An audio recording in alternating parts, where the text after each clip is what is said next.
Fellow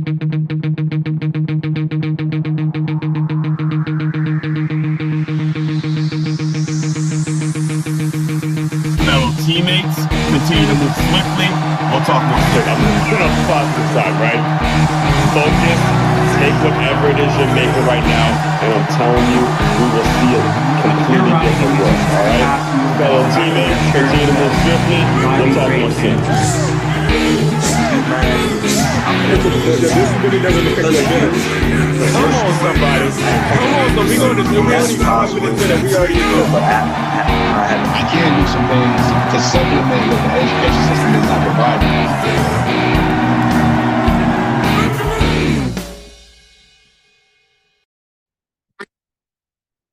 Teammates, first and foremost, if this is your first time listening to the Move Swiftly podcast, welcome to the show. Wonderful to have you. Looking forward to having you back for more. To my regular listeners, today we are going to be talking about the need, the importance, the current need. Now, I've known that this has always been a need since way back 10 plus years ago, since when I played college football. But now it is a necessity. It is a need. It feels like the world is now catching up when it comes to this. Why? If you are a current high school athlete that has any level of aspirations to play at the collegiate level, right now, you need to be hiring yourself a business manager. You need to be hiring someone that is like an agent type person that's going to go out, get deals for you, figure out ways to put your money to work, figure out ways to increase your NIL value, make it so money's coming in and you're able to put it to work. Like I said, even if the money's not coming in cash, even if the money's coming in assets or it's being put in equity for you to use after graduation, right now you need to be hiring yourself a business manager, because what is going on with NIL is absolutely insane. It's absolutely insane. Let me just tell you what brought this topic about, what made me want to talk about this topic. And by the way, I do have a book titled Transferring D1, in which one of the points I'm making that book is talking about why right now, if you're a current high school athlete, you need to be hiring a business manager. I do go into details, and you can get that book on d1transfer.com. That's D with a 1, transfer.com. All right. So what got me on today's topic is I was on my YouTube channel, and I came across one of the shorts. I came across a short and if you don't know what a short is basically just a small clip of, a lot of times, excuse me, a lot of times, forgive me if I sound a little congested. I've been dealing with a bit under the weather throughout this week, but I know, again, still doing what I got to do. There was a company that I previously worked for named FBU, which stands for Football University. And there was a list of top high school prospect athletes. It was a list that was put out by, I believe it's On3. And they were talking about they listed 10 high school athletes, and they listed their NIL valuation. So it was player 1 from, I can't remember, I don't even put the names out there, but player, I don't have the names memorized in my head, but basically this is just I'll put a clip of the list so you guys can check it out. I'll put a link to it and all that in the show notes, and you guys can check that out as well. But it was basically, then they were talking about high school kids now. I want to give you guys some perspective. This is important for you to understand, all right? They basically a list that says high school prospect A, $58,000. High school prospect B, $119,000. High school prospect C, $61,000. Pretty much what they've done when it comes to, and the reason that FBU, Football University, the reason that FBU made a clip of this list is because the top 10 high school athletes and the NIL valuations that they got, three of those athletes were former FBU guys. And just to give you some clarity on what Football University is all about, what FBU is all about, FBU is a camp company, all right? They make money basically enticing families at the 6th, 7th, and 8th grade level before they get to high school. They tell them, you got to come to our camps, you got to come there, you got to pay a grip, right? You got to pay a significant amount of money. It's not a cheap camp. It's an incredibly expensive football camp. That's a pro style camp. It actually is if you want to go, when it comes to the structure, you will receive some instruction from former NFL guys and stuff like that. But it's basically a camp company that have camps year round, and they make their money through parents paying the company to send their sons to a football camp. All right. Now they do have things like the FBU All-American games where they'll create an all-star. It basically states in certain states they have created all-star youth programs. So you got FBU Team Maryland or FBU Team Miami, FBU Team Fort Lauderdale, FBU Team Texas, FBU Team California. All of them come to Naples, Florida at the end of every year to participate in the All-American games. And they have a huge tournament, and it's a lot of fun and all that kind of stuff. But it is incredibly expensive, and it only attracts a parent that has the resource, that has the money to be able to travel to all these places, send their sons to camps, put them on this team, put them on that team. I mean, when I work for the company, I'm going to dive in a little bit about what I experienced with the company in a second, but I just want to kind of give you that perspective. That's what this company is all about, right?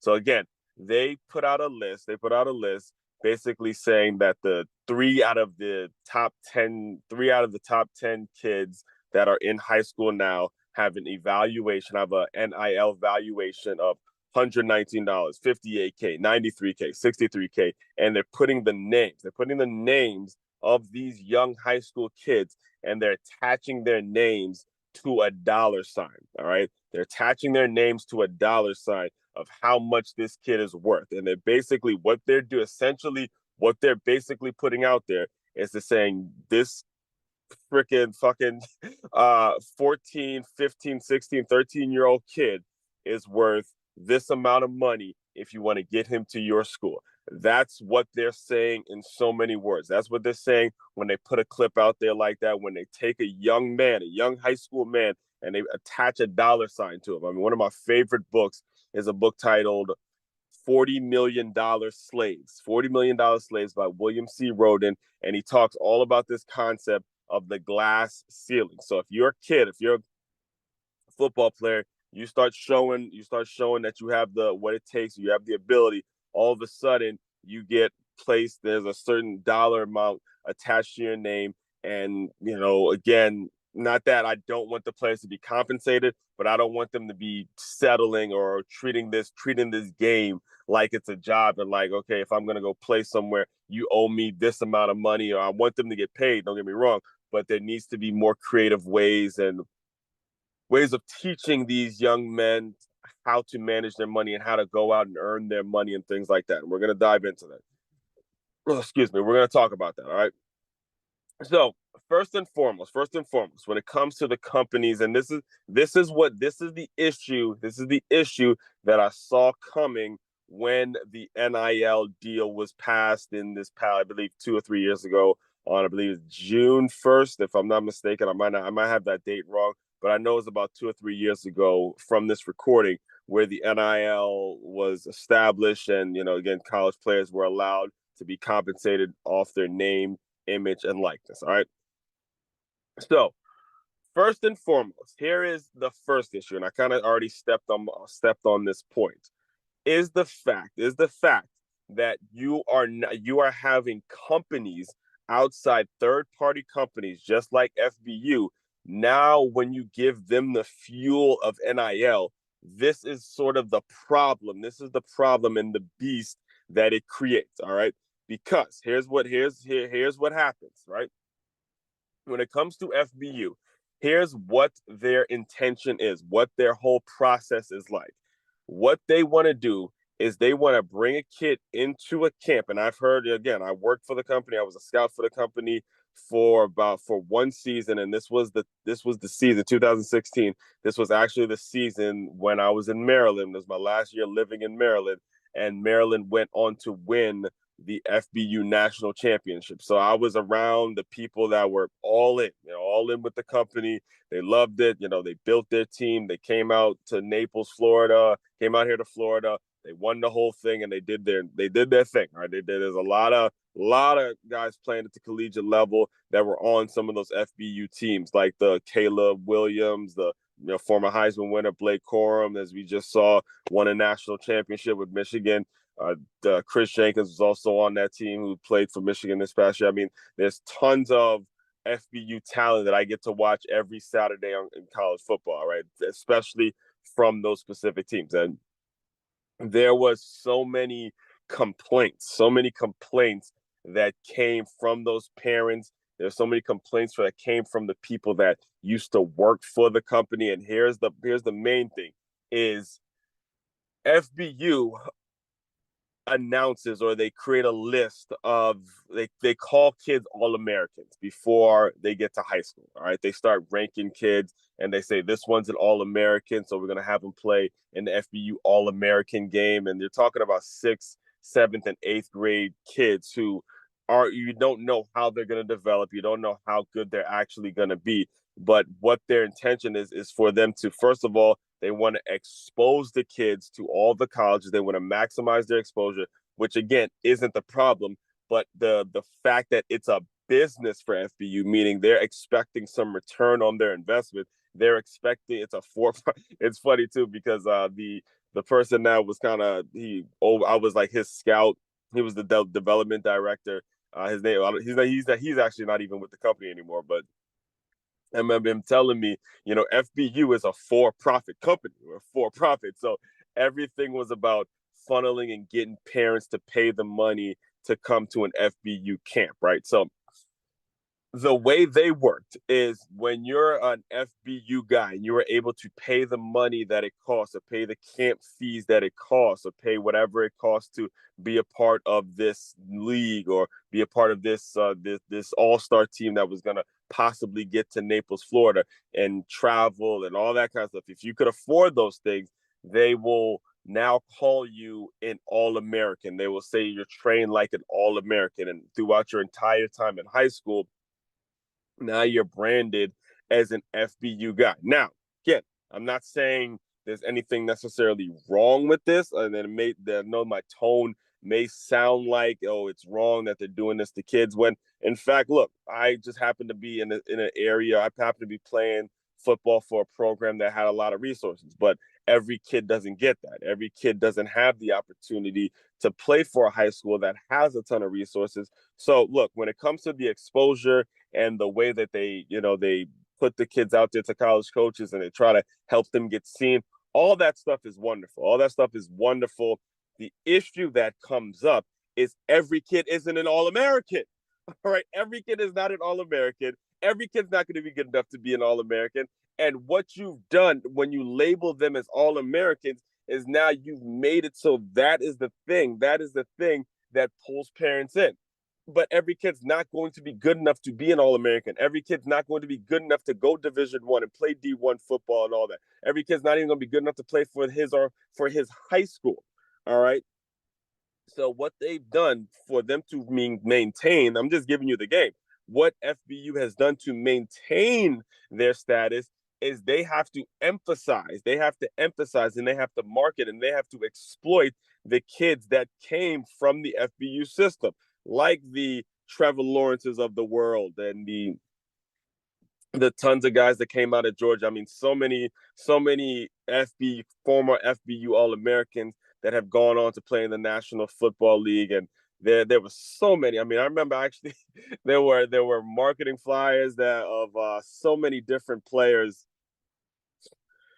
that who came to a camp. They came to a camp or whatever, and they put the kids through a process. They take their picture and all that. And if they go on and play in the NFL, I think Micah Parsons actually was an FBU guy too. I mean, FBU is a huge, huge company in the football world. All right. So there were times, and this isn't just me talking. There were several times, actually. I'll talk about two in particular. There were several times when I was in Maryland, where there was a guy who used to be the FBU team director. I believe it was in the Virginia, Maryland area.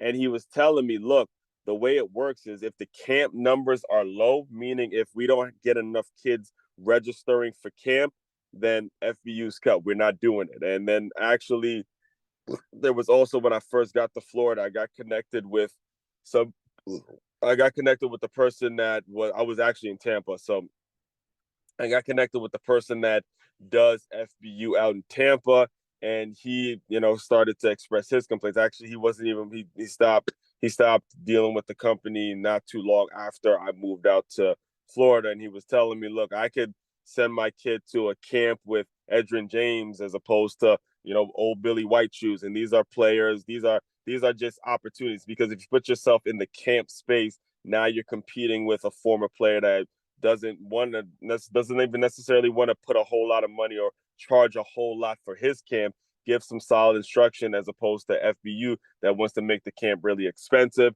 and you get into that competition game, and it's all over the place. All right. So the fact that they would put out a clip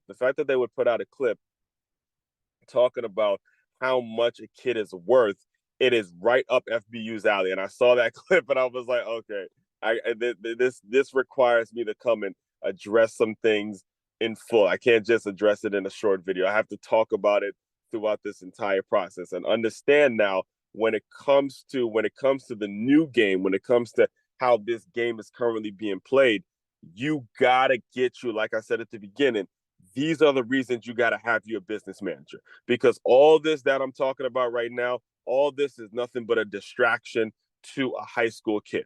All right. It's one thing if you're a young high school athlete that's out there and they're trying to get themselves seen. They're trying to focus on getting better. They're trying to focus on getting stronger. They're trying to focus on getting quicker. They're trying to focus on their playbook, understanding their plays, understanding their schemes, understanding everything that they need to do to maintain at a level that they're used to maintaining, that will hold themselves to a higher standard and pushing themselves to a higher standard every day. Now you throw in the fact that there's a price tag attached to their name when they look their name up now. There's no way that a high school kid needs to have all of that on his or her shoulders. Now it becomes a necessity that you hire a business manager and have all the inquiries, whether it's a college coach, whether it's a business that wants to do an NIL deal with it, whatever, have all of that be filtered through a grown adult that can keep these sharks, because that's what they are. That's what, in many cases, that's what they are. These sharks that want to do business with your kid. You got to keep them away from that so they can just simply focus on the playing of the game. Now, this is where things becomes a challenge, because there's some grown adults that don't know how to actually manage this world. So as adults, you got to go out and seek it. You have to go out and seek it, because you still have to be a parent. As a parent, like, I know there's some adults listening to me right now that may say, okay, why not be my own son's business manager? Or why don't I be my own nephew's business manager? You can't do it, because you have an emotional attachment to your kid. You have an emotional attachment to your nephew and to whoever it is you may be interested in managing. So when it comes to business and with the hard truths that you're going to have to hear about your son or your nephew, is not something that you should even be entertaining. You need to hire that position out, or hire that position out.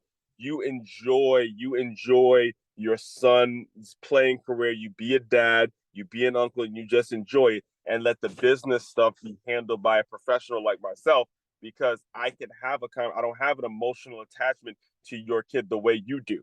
All right. And I could have the conversation and say, look, this guy's just not as good as this guy, and I don't see it happening, and he may be worth this amount of money and not as much as this player. Again, he just hasn't proven that on the field. And that's not something that a father or an uncle needs to be talking to business people about, because you have an obligation to be the kid's father, or the kid's uncle, or the kid's mom, or the kid's older brother, the kid's older sister, whatever it is you may be in relation to the kid. All right. So that's number one, because the companies out there, then FBU is one of hundreds, probably close to thousands now that NIL has gotten going, of camp companies that are out there that have done highly unethical things, like putting kids' names with dollar amounts and making them feel like they're worth a certain dollar amount. All right, so that's problem number one. Here's another problem that I have to touch on before I actually close you guys out. All right, football. All right, football. I love it. It is my life. It gave me an identity growing up. This game gave me an identity. It made me somebody. It gave a social misfit like me who has a unique, unorthodox name to pronounce, like Aswan Crookshank. Football gave me an identity growing up, and I love this game more than anything. However, what has happened with the game of football is ruining life for other sports. All right, it is ruining things for other sports. Now we got a whiff of this a couple years ago when we saw what happened in college basketball. I'll never forget, there was a clip in which I believe it was Syracuse basketball played its last game in the Big East, and Jim Boeheim, former Syracuse coach, legendary Syracuse coach. I mean, went there from when he was a player all the way to his old man, coaching his Syracuse Orangemen. I mean, just there for years. And if you know anything about college basketball, Big East, you know that rivalry between Syracuse and Georgetown was a big, big rivalry, huge rivalry. And me, myself, I'm a Georgetown fan. So I used to love watching. I used to love the Big East, whether it's St. John's, Villanova, Georgetown, Syracuse, man. It was a great rivalry. Great to watch the Big East go at it, man. So it got to the point in which Syracuse had to move conferences. They had to move from the Big East to the ACC. And I remember it was the last game in the Big East. And Jim Boeheim from Syracuse said, the reporter asked them, why is it do you think that this is happening? Why is all this conference realignment going on? And Jim Boeheim gave him an honest answer. He goes, come on, you know what this is about. It's about football. Football's taking up too much money. And because football's taking up so much money, the other sports like us, like basketball, we have to suffer. We have to go move conferences. And, he gave an honest answer to the report. He goes, you're smarter than that. You know the way, you know the deal. You know how this business works. And again, I just said, I love me some football, but football takes so much of the budget when it comes to these college athletic programs. Now, if you're listening to me and you're a football person, whenever people say that, you jump at me. Here's what you're probably saying to yourself right now. You're saying, okay, well, football brings in so much money. Football is the sport that has the 100,000 people showing up to a game. Football brings in all this money. So of course we're gonna, that's pretty much what the football pundits say. And again, I would agree with you. However, here's the issue. Think about the operating costs for a football program. All right. Think about the operating costs for a football program. You have the helmets that all the 100 some odd players of the 100 some odd players have to wear. The helmets, which not just the helmets, but this includes all the equipment: helmets, shoulder pads, knee pads, hip pads, thigh pads, all of the cleats, all of the gloves, all of the equipment that it takes to actually the gear that it takes to put all of the players in. Okay, you have those operating costs. You have the meals that you have to feed these huge men.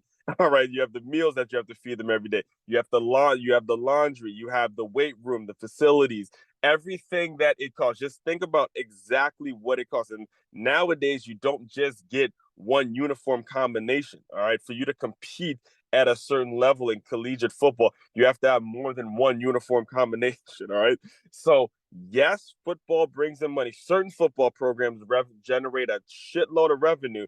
But when you think about how much it actually costs to put the program on, and you factor in with how much it actually brings in, it is not as much money as you may be thinking. All right, because you may be thinking, okay, well, football brings in a whole lot of money, but at the same time, it costs a lot of money to get the damn program on. And in some ways, in some situations, like the University of Alabama or some of these SEC schools that have big major football programs, it's the football money that pays for the other sports. All right, it's the football money that pays for gymnastics. It's the football money that pays for swimming. It's the football money that pays for wrestling and all these other sports in which the university actually offers. The university's athletic program actually offers. Football pays for all of that stuff, right?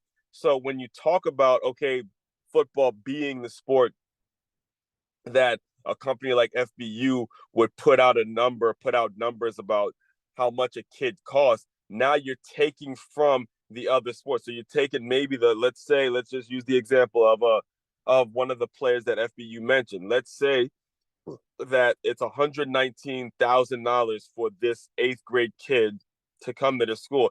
That $119,000 could have went to keep a gymnastics program, an entire program operating, because it doesn't cost as much to put on a wrestling program or a gymnastics program or a basketball program to a school as much as football would cost in terms of the operating budget. So the $119 that you just gave this kid that may or may not pan out, that can leave the school in 2 or 3 seasons, you just paid this kid that much when it could have went to a swim scholarship. It could have went to actually keeping an athletic program running. And now you've completely tipped the scales to now where if it's a football program that's going to stay relevant, it has to be a football program that's generating millions and millions, close to billions of dollars. Okay, so you see how inaccurate, and you see how the scales are so completely lopsided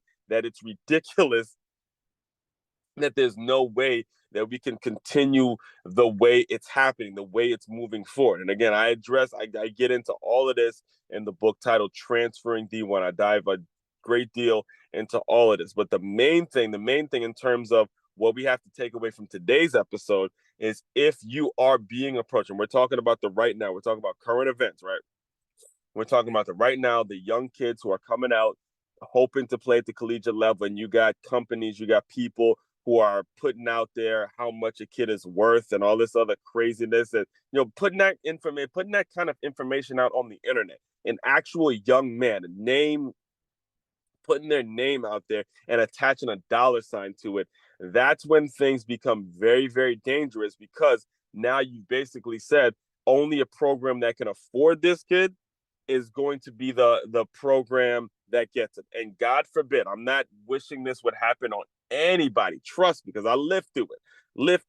God forbid this player gets hurt. God forbid that this player has an injury that they can no longer play this sport. God forbid that this player wants to, go pursue some educational opportunities, or go to a school that has the program that they want to study, or wants to get into something other than football, put some things together for themselves. When they start throwing money at a kid and saying you are worth this much, now all of a sudden the decision has been made. And like William C. Rhoden spoke about in his book, $40 Million Slaves, now you've put a glass ceiling on the young man, the same way. I remember that, in fact, it was in that book, $40 Million Slave, when he talked about the glass ceiling. He had a big picture of LeBron James when he was in his All-American, the McDonald's All-American game. He had a huge picture of LeBron James, and he said glass ceiling, because if LeBron James wanted to do anything but play basketball, we would never know. We would never know if he would have made a great doctor. We never know if he would have made a great lawyer, or did great, doing something in politics, whatever. All we're going to know now is he's a basketball player, because we put that glass ceiling on him long before he had the ability to make any decisions for himself. The decision was made for him. And what we've done, what we're starting to do, what we're seeing over and over again, because we've attached a $, we've attached money to these kids. Now we're trying to create glass ceilings for so many other kids. And frankly, I'm being as frank as I possibly can when I say this, most of these kids, the majority of these kids, are not going to be good enough to go pro. So by the time that their career ends, there's going to be this empty feeling. There's going to be so many opportunities that they missed out on, because so many adults have gotten so excited, and they would be irresponsible. They would be as irresponsible to start putting dollar signs them and saying the kid is worth this amount of money and all this other nonsense that is just that has no place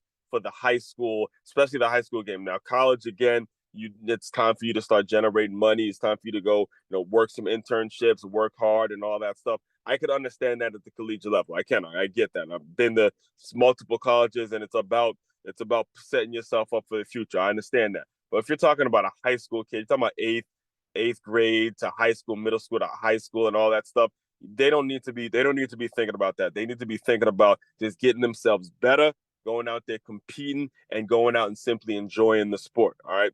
Now, I will, like I said, I have a whole lot more on this. I'm going to be talking current events. This is something that I'm going to continuously talk about because I am very, very uniquely qualified to be that manager. I'm very uniquely qualified to be that person because this is what I did straight out of college. I was that guy, that agent type guy, going out, looking at high school kids, having meetings with their families, talking about the college recruiting process, talking about how to get them the most exposure. And obviously, I was a scout for FBU. I know how this game works. So this is why I'm going to be continuously talking about this. So this is the first of many. Trust me, there'll be a whole lot more on this specific subject. All right.